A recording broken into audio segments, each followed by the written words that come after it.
Bismillahirrahmanirrahim. Assalamualaikum warahmatullahi wabarakatuh.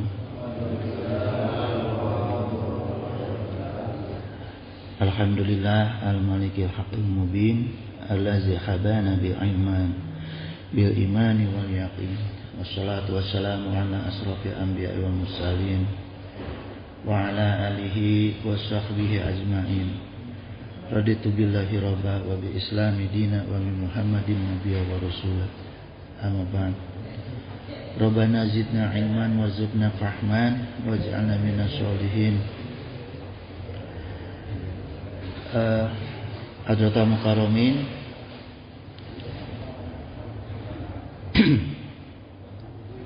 Sahibul fudala wal mukarram, alimu wal ulama, Siyadatul kiram, jami'u asatid, wa ya ikhwani alazi yakhduru fi masjid jami'al manan, hafidhakumullah wa ri'akum,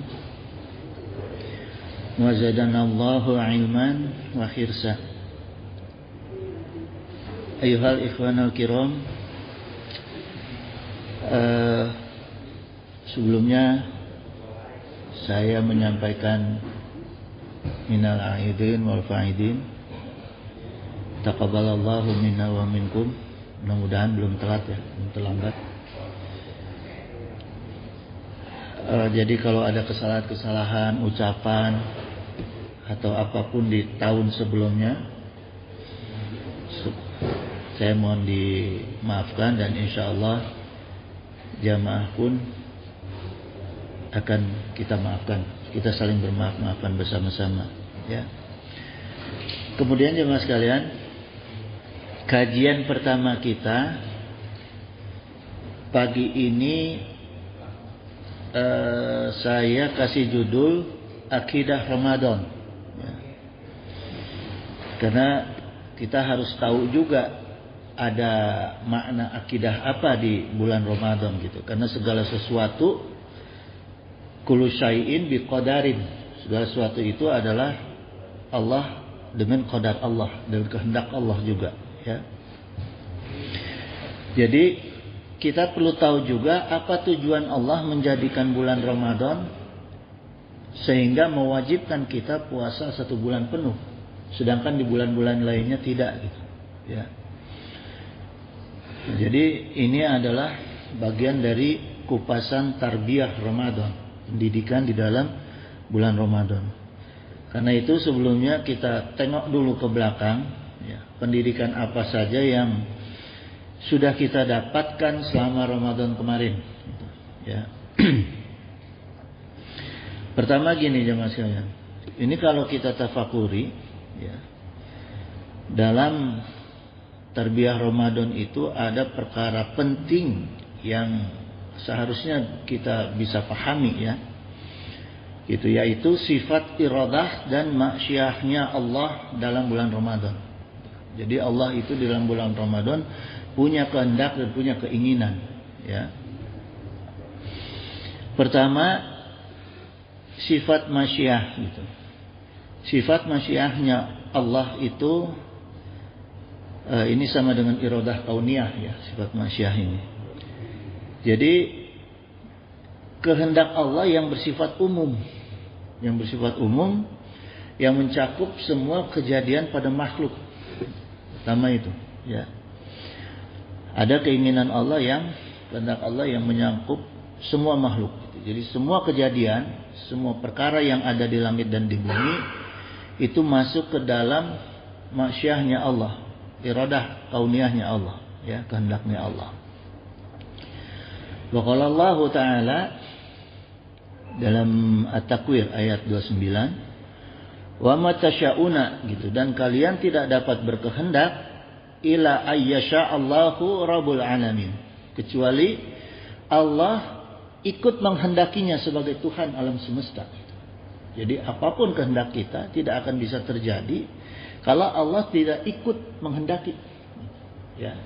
Jadi keinginan kita itu jangan harus memaksakan keinginan Allah. Ini juga terkait dengan perkara doa. Ketika kita memulai berdoa itu disunahkan membaca sholawat, kemudian memuji Allah, ya. Kemudian juga kita berdoa yang kita tahu apa yang Allah kehendaki untuk kita dulu, ya, supaya nyambung doa kita. Jadi jangan kita egois, ujuk-ujuk doa keinginan kita, tapi kita nggak memenuhi apa keinginan Allah sama kita, ya. Doa dulu minta takwa, doa dulu minta amal soleh, gitu. Baru setelah itu kita minta keinginan kita, gitu, ya. Dan sifat masya Allah ini bersesuaian dengan fitrah kita sebagai manusia. Jadi kehendak Allah itu yang sifatnya maksyiah ini, yang Allah lakukan, ya, ketika sesuai dengan Allah menciptakan kita, ya, dengan fitrahnya kita, ya. Contohnya gini, Allah berfirman, wa tu'izu man tasha wa tuzilu man tasha, ya. Allah maksudnya di sini wa tu'izu, dan engkau memuliakan man tasha, gitu, ya, yang engkau kehendaki. Maksudnya di sini Allah memuliakan orang-orang yang Allah kehendaki, dan Allah menghinakan orang-orang yang Allah kehendaki, ya, wa tuzilu man tasha. Jadi kemuliaan kita, kehinaan kita bagian daripada fitrah kita sebagai manusia. Gitu, ya. Jadi jangan kita kecil hati. Jangan kita suudzon sama Allah, marah sama Allah ketika kita ada yang menghina. Wajar karena kita fitrah kita sebagai manusia.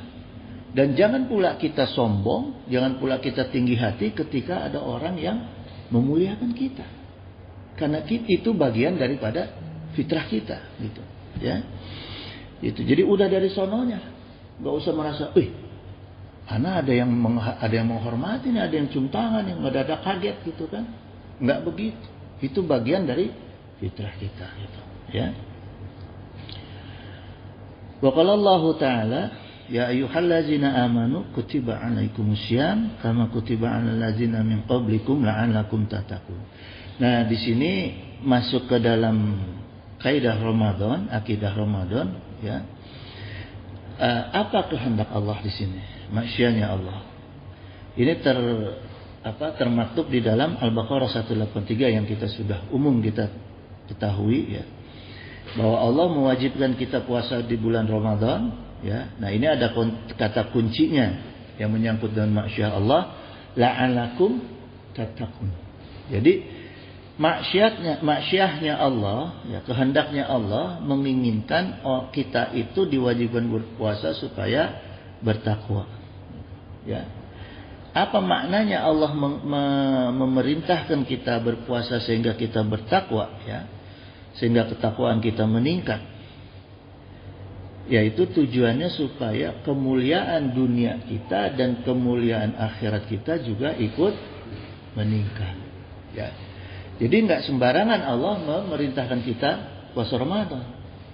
Ada yang keterkaitan dengan fitrah kita, yaitu fitrah kemuliaan kita, gitu. Makanya tujuan Allah, masya Allah ini, ya, memerintahkan Ramadan supaya kemuliaan kita itu meningkat, baik di dunia maupun di akhirat, ya. Ketika ketakwaan kita meningkat, gitu. Jadi Allah memberitahu ini, memberi petunjuk pada kita. Nih syaratnya kalian kalau mau naik kemuliaan kalian baik di dunia maupun di akhirat, tingkatkan ketakwaan kalian. Dan yang paling mudah meningkatkan ketakwaan ketika Allah perintahkan puasa, gitu, ya. Karena kalau Allah tidak perintahkan wajib puasa, sunnah itu paling susah, gitu. Makanya Allah tingkatkan, Allah wajibkan sekalian supaya kita terpaksa meningkatkan kemuliaan kita, gitu, ya, supaya kita terpaksa juga meningkatkan ketakwaan kita, gitu, ya. Wa qala Allah Ta'ala, ya. Nah, ini buktinya nih, Al-Hujurat ayat 13. Inna akramakum indallahu atqakum, ya. Jadi sungguh yang paling mulia di antara kamu di sisi Allah adalah yang paling bertakwa di antara kamu.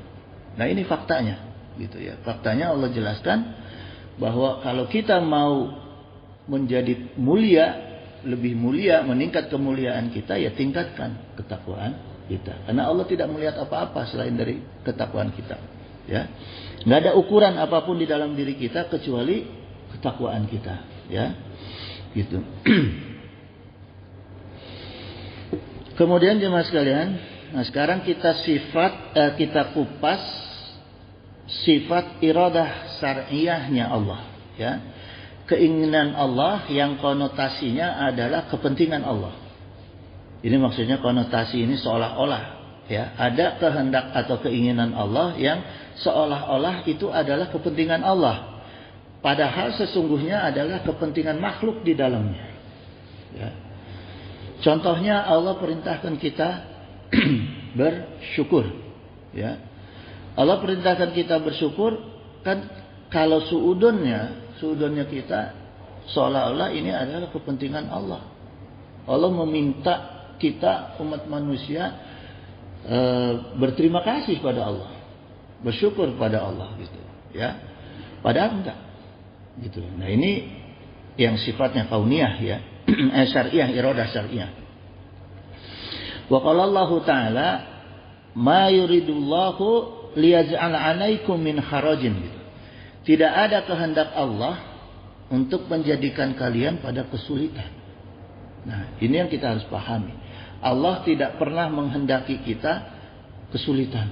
Sekalipun itu perintah Allah puasa. Ya. Jadi jangan pernah kita merasa puasa itu menyulitkan kita, enggak. Itu bukan keinginan Allah, ya. Walakin yuridu yultakhirakum. Tetapi Allah itu berkehendak untuk membersihkan kamu, membersihkan kita.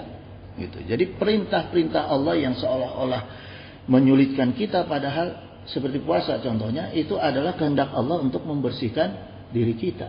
Gitu. Secara medis juga selama orang berpuasa itu ternyata membersihkan dalam tubuh kita. Gitu. Bersihkan darah, metabolisme dan sebagainya. Itu dibuktikan secara medis. Ya. Waliyutimma nikmatahu alaikum, dan Allah menyempurnakan nikmatnya bagi kamu.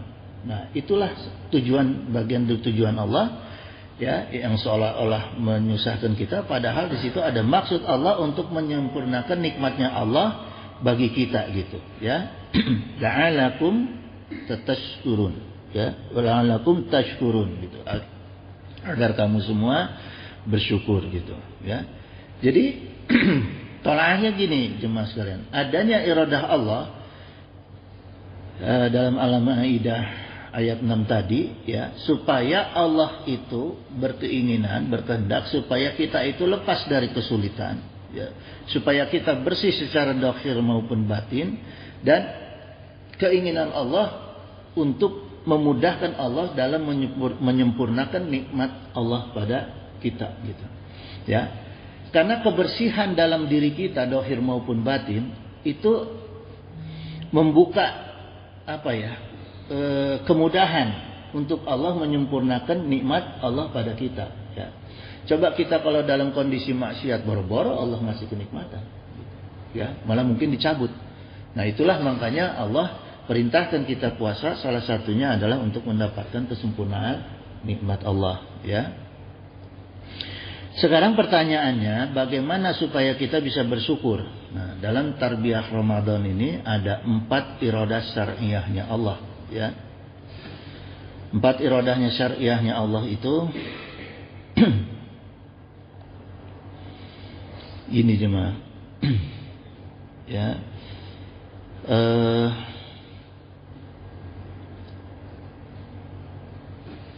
Jadi gini, ada 4 iradah syariahnya Allah di bulan Ramadan, yang keempat-empatnya itu mendatangkan keuntungan atau benefit ya, yang sangat besar untuk kita, tidak hanya di kehidupan dunia maupun di kehidupan akhirat ya.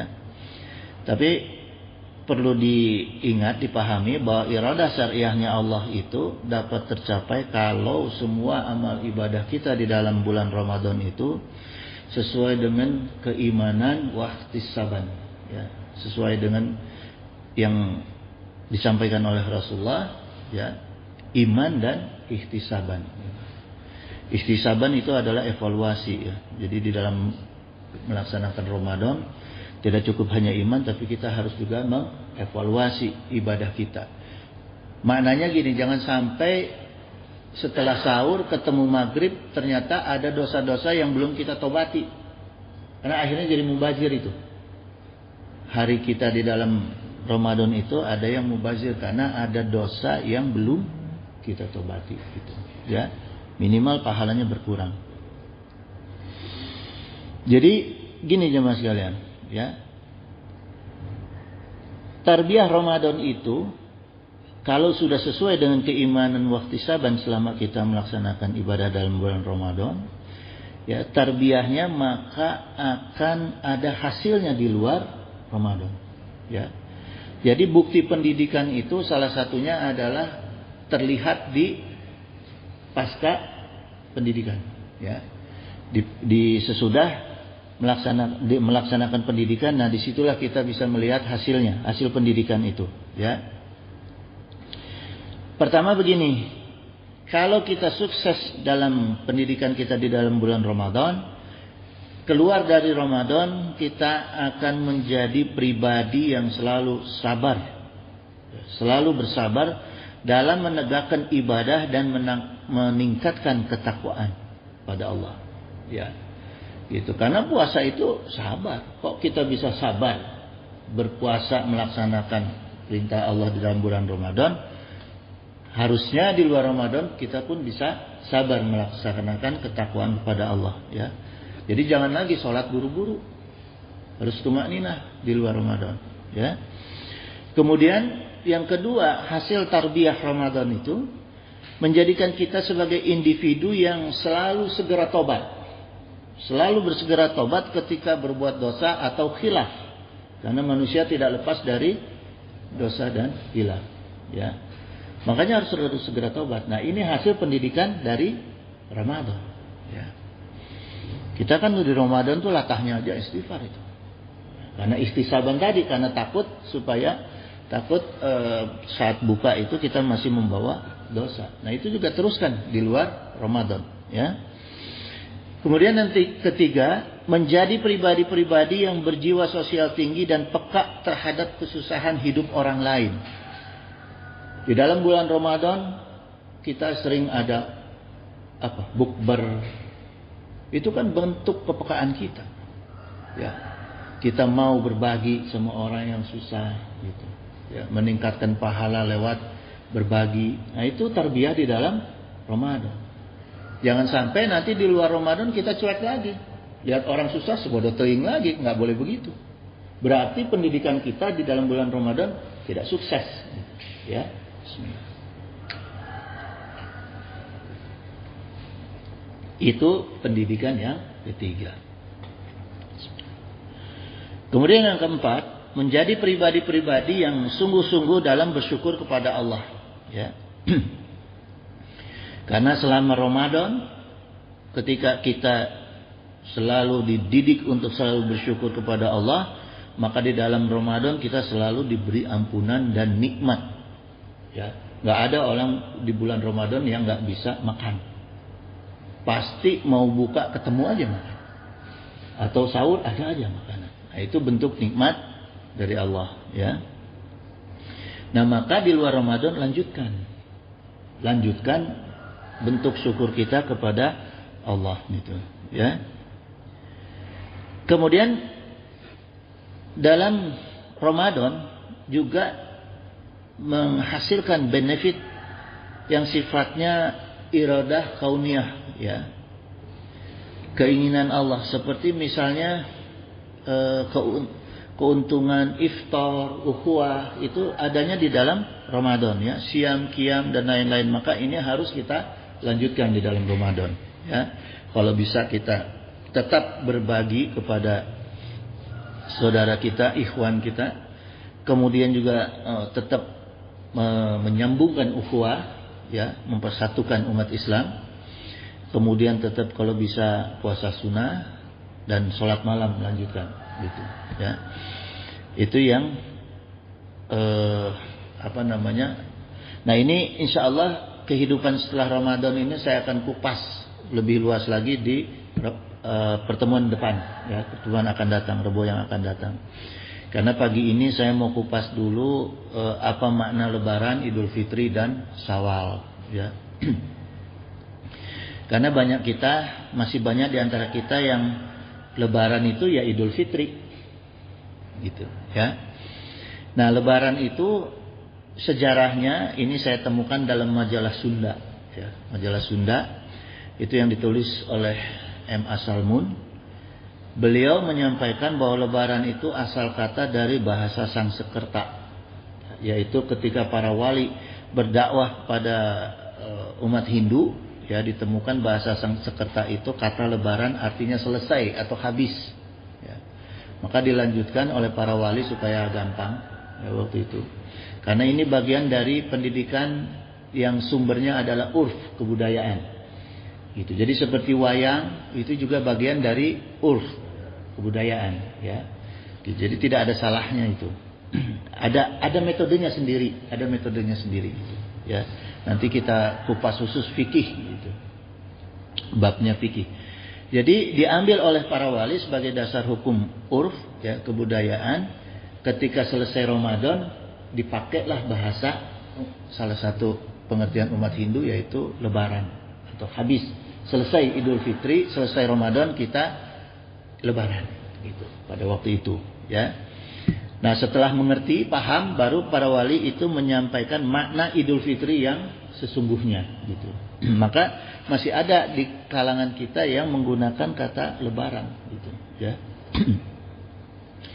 Jadi sesungguhnya Aid itu asal kata dari ada ya'udu, gitu, artinya kembali, gitu. Bukan selesai, tapi kembali, gitu, ya. Ada juga yang menerjemahkan Idul Fitri itu dengan kata fitrah, gitu, ya.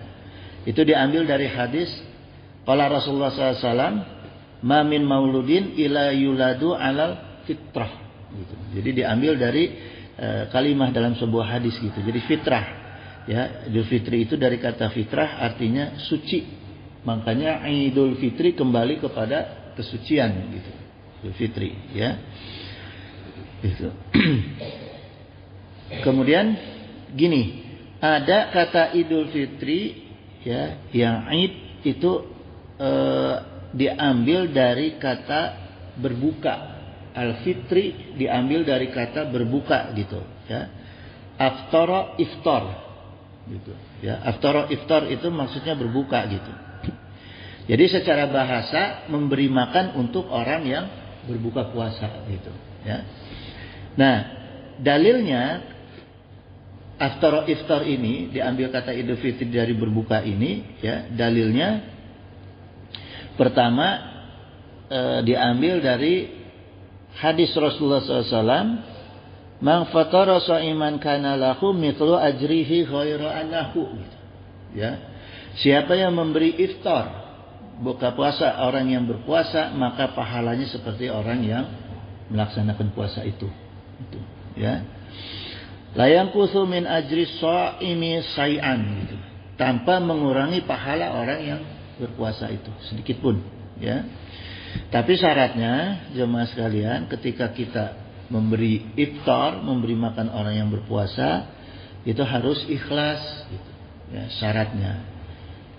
Innallaha la yaqbalu minal amal ila ma kana lahu khalisan. Jadi Allah tidak akan pernah menerima amal apapun, ya, kecuali yang ikhlas.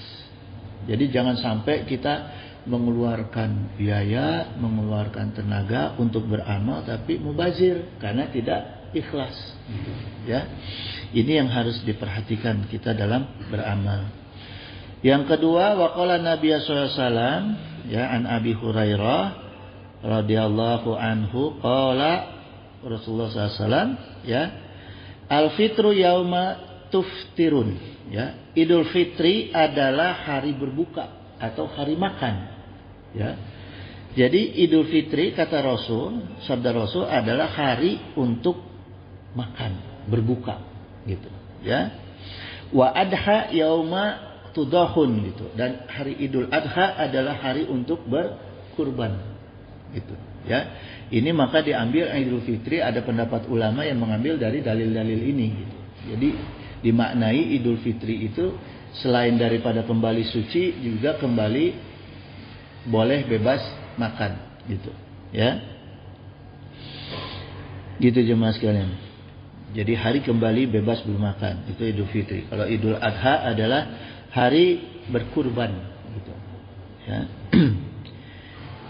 Nah, kemudian gini jemaah sekalian, ini kita pahami lagi terkait dengan Idul Fitri dan Idul Adha ini, ada kaidah akidah apa di dalamnya? Ya. Kaidah akidah di dalamnya pertama, kalau kita tafakuri ya, keduanya itu menjadi hari yang sangat istimewa bagi umat muslim. Ya. Ini saya dapat pemahaman ini ketika sholat Id kemarin. Baru ketika sholat Id kemarin itu, ya, di apa Al-Barkah ya di situ, Baitur Rahman, ya, di Baitur Rahman, ya. Ketika mendengarkan itu kan sholat Id dulu ya, sambil menunggu imam ada yang memimpin takbir, tahu-tahu oh ini ada bahan untuk tafakur lah, ya. Jadi ternyata sholat Id dan sholat Idul Fitri dan Idul Adha ini ada kaidah akidahnya di sini, gitu ya. Pertama gini, disinilah Allah membuktikan ya dengan hari Id ini, ya Idul Fitri dan Idul Adha, itu sebagai bukti bahwa Allah berkeinginan agar umat Islam di seluruh dunia itu bisa bahagia. Karena tidak ada orang yang tidak bahagia di Idul Fitri dan Idul Adha. Yang nggak puasa aja ikut-ikutan bahagia, gitu, ya. Jadi ini bentuk keinginan Allah ini, ya. Dan Allah berkeinginan bahwa umatnya Rasulullah SAW dengan Idul Fitri dan Idul Adha ini tidak ada yang kelaparan. Ini makna akidahnya, ya. Jadi itulah kenapa kita harus bersyukur khususnya di hari Id ini, gitu. Bersyukur yang implementasinya berbeda dengan ketika kita bersyukur di hari-hari yang lain, gitu, ya. Makanya Rasulullah sampaikan, ya, ajarkan kita bersyukur di Idul Fitri dan Idul Adha ini karena ada maksud Allah tadi, ya. Kita memahami maksud Allah tadi, makanya kita takbir, kita mengagungkan Allah, ya, dari malam sampai sholat Id, gitu. Nggak ada. Apakah kita hari Jumat takbir sebelumnya? Nggak ada. Karena itu tidak membuktikan, gitu, ya. Idul Fitri dan Idul Adha inilah yang bukti bahwa Allah menginginkan umatnya Rasulullah SAW itu bahagia hidupnya, ya, yaitu dengan mengikuti hukumnya Allah dan sunnah-sunnahnya Rasul, ya. Kemudian Allah berkeinginan tidak ada yang lapar, gitu. Ini yang harus kita pahami. Makanya kita diajarkan oleh Rasulullah SAW takbir, gitu, ya. Dan kata takbir itu berhubungan dengan kata takabur juga. Jadi makna asal kata takbir itu juga sama akar katanya dengan kata takabur, ya. Nah ini kalau kita gali secara bahasa, ya. Sama-sama asal kata dari kaburo. Kaburo itu artinya besar, ya. Jadi orang yang takabur, orang yang merasa dirinya lebih besar dari orang lain, itu makna kata takabur, ya. Karena sama-sama dari asal kata kaburo, gitu, ya. Dalam kamus bahasa Arab arti kata kaburo juga mengagungkan. Jadi ketika kita takbir artinya kita membesarkan Allah dan mengagungkan Allah, gitu, ya. Maka dalam lafal Asmaul Husna ada kata al-mutakabir, gitu, juga berasal dari kata kaburo, ya. Jadi takbir itu kita mengagungkan Allah sebagai bagian dari asma Allah, gitu, ya. Nah, subjek yang ditunjuknya sebagai pemilik al-mutakabir itu hanya Allah, gitu, ya. Jadi pelajaran pentingnya juga dalam takbir kita kepada Allah, jemaah sekalian, ya, pelajaran pentingnya nih akidah untuk kita nih ya, bahwa Allah lah yang segala dengan segala kebesarannya Allah yang pantas diagungkan. Hanya Allah yang pantas kita agungkan dengan segala kebesarannya. Jadi manusia tidak pantas merasa besar. Manusia tidak pantas merasa agung. Ya, hanya Allah yang punya gitu. Untuk kita besarkan atau untuk kita agungkan. Siapapun itu manusia. Mau raja apapun, mau presiden apapun, gak boleh kita agung-agungkan. Gitu. Karena hanya milik Allah. Ya. Nah, di dalam tarbiyah takbir Idul Fitri ini, ya, ada lagi dalam sholat Id itu hukum khutbahnya itu sunnah. Hukum khutbah Id itu sunnah, ya. Makanya sholatnya didahulukan, gitu dalam Id, ya. Beda dengan Jumat. Gitu. Jumat khutbahnya wajib didahulukan karena Jumat itu khutbah Jumat pengganti 2 rakaat awal sholat lohor. Jadi kalau berdasarkan kaidah fikih yang tidak ada khilafiyahnya, ya, sepakat 4 mazhab dalam kaidah fikih, khutbah Jumat itu tidak diterjemah, gitu, ya, jemaah ya. Jadi terbalik. Jadi jangan kita memahami bahwa sholat kaidah khutbah Jumat itu harus diterjemah, enggak.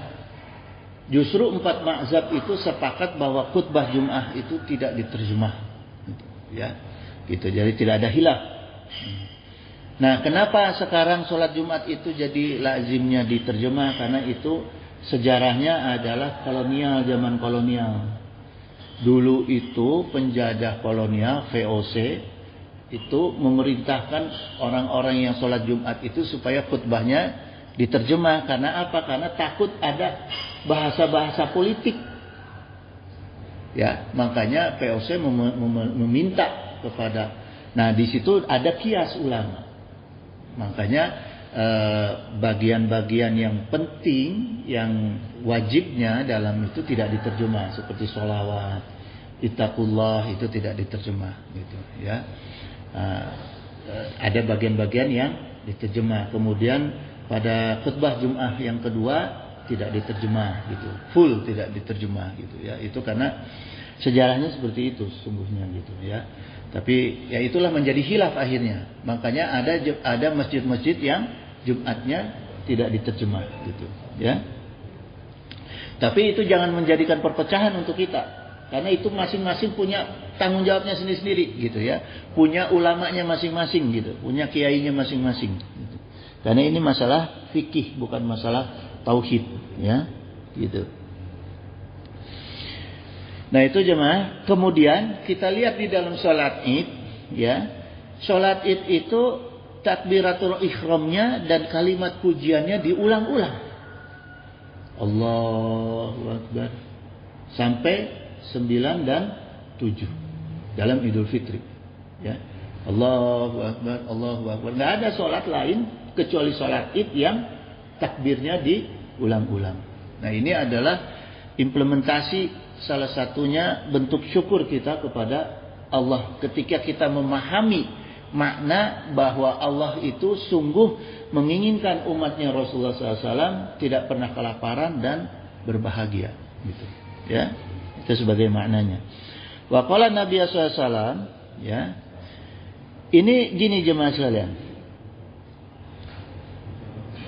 Ada tradisi Ramadan yang saya catat, ya, yang bisa dilanjutkan di luar Ramadan. Di antaranya yaitu tradisi iftar. Tradisi mengundang orang makan. Atau ketika kita mengetahui orang yang berpuasa sunnah, kasih makan. Ya. Karena gini, waqala Nabi SAW, lukmatung ini asal kata dari lakoma yulakimu, artinya menyuapi makanan. Makanya Rasulullah SAW ada sejarah sering menyuapi orang Yahudi yang buta, ya, orang Yahudi, pengemis Yahudi yang buta, Rasulullah itu sering disuapi. Ini maknanya dari lukmatung tadi. Ya, gitu ya. Laqama yulakimu gitu, menyuapi makanan fi batni ja'i, kepada perut orang-orang yang lapar. Nah, ini menjadi sunnah akhirnya. Ya, contohnya Rasulullah itu menjadi sunnah, ya. Lukmatung fi batni ja'i, menyuapi makanan atau memberi makanan. Ya, kalau sekarang kita nggak mungkin nyop-nyopin orang gitu. Beri aja, beri sedekah makanan kepada perut orang-orang yang lapar itu khairum min bina'i alfi jami'un. Ya. Jadi lebih baik daripada membangun 1000 masjid jami. Itu ya. Pahalanya. Ya, kebaikannya tercatat oleh Allah ketika kita memberi makan pada orang-orang yang lapar. Jadi kalau tahu ada orang yang lapar, kena musibah kebakaran lapar, cepat kasih makanan. Seberapapun kita mampu, sebungkus, 2 bungkus kasih gitu. Ya. Karena ini pahalanya adalah lebih baik dari membangun 1000 masjid jami. Gitu. Ya. Itu jemaah sekalian, ya. Kemudian apa untungnya bahwa Ramadan itu dapat membentuk jiwa kita yang dermawan. Ya. Nah, ini salah satu pendidikan Ramadan, ya, adalah membentuk diri kita menjadi orang yang dermawan. Karena waqala Nabi sallallahu alaihi wasallam asyakhiyu qaribu minallah. Orang yang sifatnya dermawan itu disebutnya dalam bahasa Arab syakhiya. Ya, maka dalam hadis ini dikatakan asyakhiyu qaribu minallah. Orang-orang yang dermawan itu dekat dengan Allah, ya. Qaribu minal jannah, dekat dengan surga, ya. Wa qaribu minan nas. Kemudian dekat dengan manusia, wa ba'idun minan nar, dan jauh dari neraka. Jadi orang-orang yang dermawan ini dijamin oleh Rasul dekat dengan Allah, dekat dengan surga, dekat dengan manusia, dan jauh dari neraka. Coba aja orang yang suka berbagi, ya, pasti orang dekat sama dia karena pengen kebagian. Ya, minimal tuh pengen kebagian gitu. Jadi orang pasti dekat gitu, muji-muji dia segala macam. Ya, itulah keuntungannya salah satu bagi orang yang dermawan.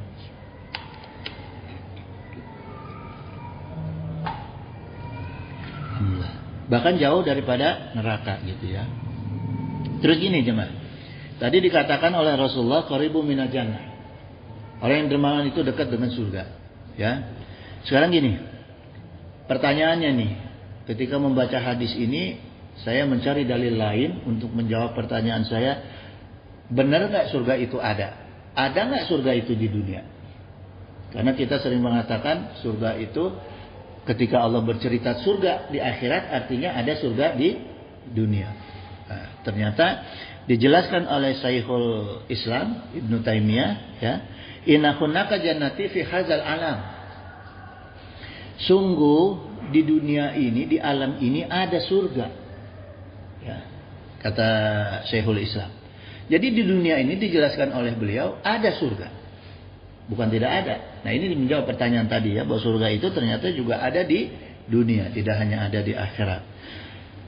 Faman lam yadkhulul jannati fi hadzal alam, barang siapa yang tidak mendapatkan surga di alam ini atau di alam dunia ini, ya, falan yadkhulul jannati fil akhirah, maka tidak akan pernah mendapatkan surga, lannya ini tidak akan pernah mendapatkan surga di akhirat. Jadi orang-orang yang tidak mendapatkan surga di dunia, maka tidak akan pernah mendapatkan surga di akhirat. Jadi kita sudah bisa memahami jamaah sekalian. Kita sudah bisa mengukur diri kita dapat nggak nih surga di akhirat. Kalau kita bisa mendapatkan surga di dunia. Ya. Nah, ini kembali lagi ke tarbiyah Ramadan. Ya. Sekarang apa yang Rasulullah katakan ada surga di dunia itu di mana? Apa yang Rasulullah katakan? Adanya surga di dunia. Ini sebagai tarbiyah Ramadan. Ya. Qala Rasulullah SAW, Rasulullah mengatakan baiti jannati. Surgaku, rumahku. Ya. Ini bagian dari tarbiyah Ramadan. Ini kalau kita pahami. Karena sumber orang bisa menjadi baik atau tidak adalah pendidikan di dalam rumah tangga. Ya. Kalau berhasil kita menerapkan pendidikan di rumah tangga, maka kita akan merasakan surga di dalam kehidupan. Kita akan bisa membentuk orang-orang yang menjadi ahli surga. Kalau kita benar mendidik anak kita secara baik. Ya, makanya Rasulullah katakan baiti jannati. Ya. Gitu jemaah sekalian. Wa qala Nabi sallallahu alaihi wasallam al-walidu aswatu abwabal jannah. Orang tua itu adalah pintu surga yang paling baik. Nih, pahami. Kita sebagai orang tua, kata Rasul, adalah pintu surga yang paling baik, ya. Fa in sita fa'adi zalikal baba awih fadhu, gitu, ya. Maka hendaklah kamu letakkan pintu surga itu atau kalian pelihara pintu surga itu. Maksudnya kita sebagai orang tua itu harus bisa meletakkan pendidikan anak yang tepat sesuai hukum Allah dan sunnah Rasul. Ya, gitu. Bahkan harus kita pelihara, kata Rasul. Pelihara di pendidikan, jangan cuma sekali, 2 kali, 3 kali, habis itu bosan. Jangan pernah bosan mendidik keluarga kita di dalam rumah tangga, ya. Gitu. Karena kita sebagai orang tua bisa menghadirkan kenikmatan surga dalam rumah kita, kemudian kita juga bisa membangun rumah surga untuk keluarga kita di akhirat, gitu. Ya, kalau kita berhasil.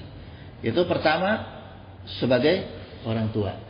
Yang kedua sebagai anak, ya. Sebagai anak itu tentunya kita harus bisa memelihara orang tua. Ya, ini sebaliknya.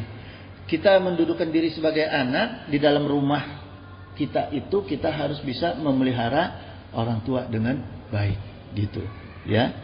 Itu maka itu juga menjadi bagian daripada pintu surga, gitu, ya. Itu apa pendidikan yang diharapkan dari rumah tangga itu, ya, melahirkan individu-individu yang seperti apa yang menjadi individu ahli surga yang diharapkan dari pendidikan di dalam rumah tangga, gitu, ya. Pertama, waqala Nabi sallallahu alaihi wasallam, ya, al jannatu mustaqatun ila arba'ati nafarin. Surga itu merindukan kepada 4 golongan manusia, ya. Perhatikan nih, individu nih kaitannya dengan individu. Yang pertama talil Quran. Orang-orang yang selalu membaca Al-Quran. Jadi tolong didik di rumah tangga itu anggota keluarga kita itu supaya mau membaca, mempelajari Al-Quran dan mengamalkan Al-Quran. Itu pertama, ya. Yang kedua adalah wahid bilisan. Menjaga lisan. Orang-orang yang mampu menjaga lisan termasuk orang-orang yang dirindukan oleh surga. Nah, itu target pendidikan kita yang kedua di dalam rumah tangga. Menjadikan keluarga kita itu orang yang mampu menjaga lisan. Jadi tidak sembarangan bicara. Dulu itu Sayyidina Husain dihina, ya, oleh kaum Syiah. Dihina oleh kaum Syiah. Putranya, cucunya Rasul. Terus anaknya Ali Zainal Abidin itu berkata kepada, kok nggak dibalas bapak? Orang yang menghina bapak kenapa nggak dibalas? Sayyidina Husain menjawab, saya bingung, nggak ketemu kata-kata untuk membalas hinaan itu. Karena di dalam rumah tangganya Sayyidina Ali tidak pernah mendidik kata-kata untuk menghina orang. Sehingga dia tidak bisa balik menghina orang lain. Itulah salah satu pentingnya pendidikan dalam rumah tangga, ya. Salah satunya itu hifdzil lisan, ya. Yang ketiga adalah wamut imil jian, orang-orang yang memberi makan orang yang lapar. Nah, ini salah satu pendidikan dalam rumah tangga, menjadikan keluarga kita dermawan, ya, orang yang mau memberi. Yang keempat wasoiming fi syahri Ramadan, gitu. Ya, yang keempat adalah orang-orang yang mau berpuasa di bulan Ramadan. Jadi ini pentingnya 4 pendidikan kita di dalam rumah tangga, ya, sehingga kita bisa menerapkan baiti jannati, gitu. Nah, kalau sudah seperti ini, maka insya Allah rumah tangga kita itu akan terasa seperti surga. Bagaimana terasa seperti neraka? Kalau kecekcok terus, anak bapak ribut, suami istri ribut, melebar nanti ke tetangga meribut. Udah, ya. Jadi harus dimulai dari rumah tangga, gitu, ya. Kemudian gini jemaah sekalian, ini masih ada waktu sampai 6:45, setelah itu doanya. Jadi ada fenomena menarik bahwa setiap Idul Fitri itu, ya, semua orang ikut gembira.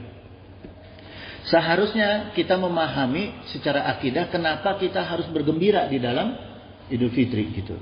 Karena kita pahami bahwa di dalam Ramadan itu kita mendapatkan ampunan. Yang paling penting pertama itu, ya, bahwa Ramadan itu menghasilkan ampunan kepada kita gitu, ya. Artinya maghfirah Allah. Jadi secara bahasa maghfirah itu yaghfiru, mengampuni, atau ghafara artinya menutupi gitu, ya. Jadi kata ghafara itu kalau ditambah huruf alif sin dan ta artinya minta sesuatu. Alif sin dan ta itu artinya minta, ya, minta sesuatu. Jadi ghafara ditambah alif sin dan ta jadi istighfaro. Istighfaro atau dikenal dengan istighfar gitu, ya. Kenapa harus istighfar? Kenapa harus ditambah istighfaro? Karena kita tidak cukup hanya sekedar diampuni dosa-dosa kita oleh Allah. Tapi kita juga perlu ditutupi aib-aib kita. Mau nggak kita punya aib kemudian disebar-sebar kepada orang lain tahu aib kita? Nggak mau, ya. Makanya salah satu pentingnya diampuni dosa kita adalah ditutupi aib. Karena manusia tidak lepas dari aib. Jangan salah gitu, ya. Nah, makanya sebagai pelindung. Ghafara itu maknanya sebagai pelindung. Kalau helm baja di Arab itu, helm baja untuk perang, pelindung kepala, anti peluru dan segala macam, bukan helm motor biasa, helm baja. Itu dalam bahasa Arab disebutnya migfar. Dari kata ghafar, melindungi kepala, ya, melindungi kepala gitu, ya. Gitu. Jadi salah satu makna kita bergembira di Idul Fitri adalah kita mendapatkan perlindungan ampunan Allah dan perlindungan Allah selama Idul Fitri ketemu Idul Fitri yang akan datang gitu, ya. Gitu jemaah. Makanya kita harus bersyukur dan bergembira gitu, ya. Kemudian apa maknanya Syawal? Nah, kita sekarang memasuki bulan Syawal, ya. Kata Syawal itu dari kata sawala. Sawala itu artinya menjadi sedikit. Ya, Syawal itu menjadi sedikit. Taswil laban al-ibil. Jadi ada istilah Arab itu taswil laban al-ibil. Susu unta itu menjadi sedikit. Nah, ini kehebatannya ini, ya. Susu unta itu menjadi sedikit, ya. Taswil itu menjadi sedikit, al-ibil gitu. Jadi susunya unta itu laban itu susu kan? Ya, taswil laban al-ibil gitu. Ibil itu unta betina sebutnya. Itu ya. Jadi susu unta itu menjadi sedikit, ya, taswil. Nah, gini jemaah sekalian. Dulu, jadi kalau penamaan di dalam Arab, orang-orang Arab itu selalu mengaitkan dengan kejadian, ya. Dulu orang Arab jahiliyah itu nggak ada yang mau nikah di bulan Syawal. Karena takut, ya, takut nanti pengantinnya jadi sial, gitu, ya. Gitu.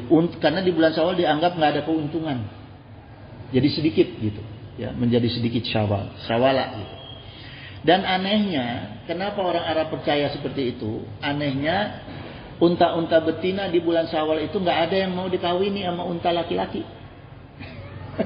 Itu sampai sekarang boleh tanya ke orang Arab itu, ya, nggak ada unta betina yang di bulan Syawal mau dinikahi oleh unta laki-laki gitu.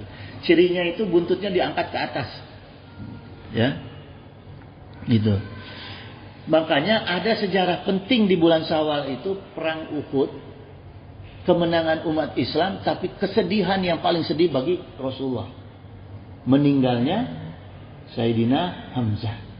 Itu di bulan Syawal, gitu, ya.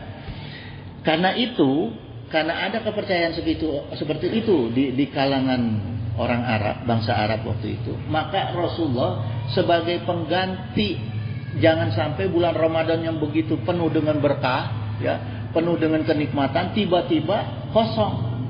Karena itulah Rasulullah memberikan sunnah kepada kita supaya puasa Syawal di 6 hari. Yang keuntungannya itu man shoma Ramadana wasitan min Syawalin faqad shoma sanah. Yang keuntungannya itu siapa yang puasa di bulan Ramadan dan kemudian melanjutkan 6 hari di bulan Syawal, itu seperti kita puasa 1 tahun. Gitu. Ya. Gitu jemaah sekalian. Jadi ini kenapa penting kita melaksanakan sunnah Syawal. Enggak teratur enggak apa-apa, enggak berurutan enggak apa-apa gitu. Ya, gitu jemaah sekalian. Pokoknya 6 hari di bulan Syawal. Usahakan gitu, ya. Gitu jemaah sekalian, udah jam 6 kurang. Ya, selanjutnya nanti kita akan kupas lagi mengenai halal bihalal dan yang kaitannya dengan Ramadan di pertemuan berikut gitu, ya. Karena halal bihalal itu artinya al-hilu. Al-hilu itu artinya terurai, benang yang terurai gitu, ya. Nanti itu kaitannya dengan hukum fikih urf, hukum fikih adat, ya. Jadi karena ada sumber hukum itu, ada sumbernya nakli, ada hukum sumbernya akli. Ada nakli, ada akli, ya. Nantilah minggu depan kita sambung, ya. Gitu jemaah sekalian. Insya Allah di pertemuan berikut kita kupas lebih dalam lagi mengenai yang terkait dengan Ramadan, ya. Wallahu waliyut taufiq wasyadat, innahu sami'un qaribun mujibud da'wah wa yaqdiyal hajah. Subhanaka Allahumma wa bihamdika asyhadu an la ilaha illa anta astaghfiruka wa atubu ilaik. Allahumma wafiq ila aqwamit thariq. Wassalamualaikum warahmatullahi wabarakatuh. Allahumma sholli wa sallim wa barik ala sayyidina wa syafi'ina wa habibina maulana Muhammad wa sallim wa radiyallahu ta'ala an sadatina sayyidina Rasulullah ajma'in. Amin ya Allah ya rabbal alamin. Bismillahirrahmanirrahim. Alhamdulillahi rabbil alamin. Hamdan syakirin, hamdan na'iman, hamdan yu'afi ni'amahu wa yukafi mazidah. Ya Rabbana lakal hamd kama yanbaghi li jalali wajhikal karim. Allahumma anta rabbi la ilaha illa anta khalaqtani wa ana abduka wa ana ala ahdika wa ahdika mastata'tu. A'udzu bika min syarri ma sana'tu wa abu'u laka bi ni'matika alayya wa abu'u bi dzanbi faghfir li fa innahu la yaghfiru dzunuba illa anta. Allahumma hdina bi hudaka waj'alna mimman syari'u fi ridhaka wa la tuwallina waliyan siwaka wa la taj'alna mimman khalaqa amraka wa asaka wa hasbunallahu wa ni'mal wakil. Ni'mal maula wa ni'man nasir wa la haula wa la quwwata illa billahi al-'aliyyil 'azim. Allahumma ahyina 'ala dinil Islam wa amitna 'ala dinil Islam wa nas'aluka iman qawiyan maqbulan fil hayati wa 'inda mamati wa ba'dal mamati. Wa na'udzu bika minasyirki wa fisqi wa dalalati wa syirki wa nifaqi bi rahmatika ya arhamar rahimin. Allahumma salimna wa walidina wa auladana wa ikhwanana wa ahbabana wa zawjatina min jami'i makhawif fid dunya wa akhirah wa ahwalihim istajib ya Allah ya mujibu da'wati sa'ilin. Allahumma ij'al auladana imanan bika wa tasdiqan bi kitabika wa fa'an bi ahdika wa tiba'an li sunnati nabika Muhammadin sallallahu alaihi wasallam. Allahumma ij'alhum salihina abidina ta'amina qa'imina bi ta'atika hafidina li amrika mustanibina linahika waj'alhum aminina salimina min afati dunya wa azabi akhirah wa min fitnatihima wa fadihatihima innaka ala kulli syai'in qadir wa bil jalati jadir. Rabbana hab lana min azwajina wa zurriyyatina qurrata a'yun waj'alna lil muttaqina imama. Rabbana afriq 'alaina sabran wa tsabbit aqdamana wa ansurna 'ala qawmil kafirin. Rabbana la tuzigh qulubana ba'da idh hadaitana wa hab lana min ladunka rahmah innaka antal wahhab. Rabbana atina fid dunya hasanah wa fil akhirati hasanah wa qina azabannar. Allahumma inna nas'aluka salamatan fid din wa afiatan fil jasad wa ziyadatan fil 'ilm wa barakatan fil rizq wa taubatan qabla maut wa rahmatan inda maut wa maghfiratan ba'da maut. Allahumma hawwin 'alaina fi syakaratil maut wa najatan minan nar wa afwa inda hisab Allahumma inna nas'aluka rizqan thayyiban kashiran wasi'an bil khairi hisan. Allahumma la tasrif min ni'matan anta biha alayya. Allahumma la syahla ila ma ja'altahu syahlan. Allahumma tufi fi taysiri kulli asir fa innaka taysiru kulli asirin alayka yasir. Was'aluka yusra al mu'afata fid dunya wa akhirah.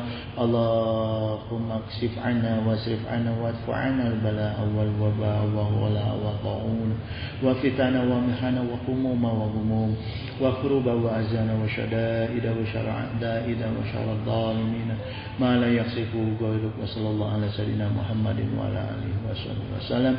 Subhana rabbika rabbil izzati amma yasifun wa salamun ala mursalin walhamdulillahi rabbil alamin.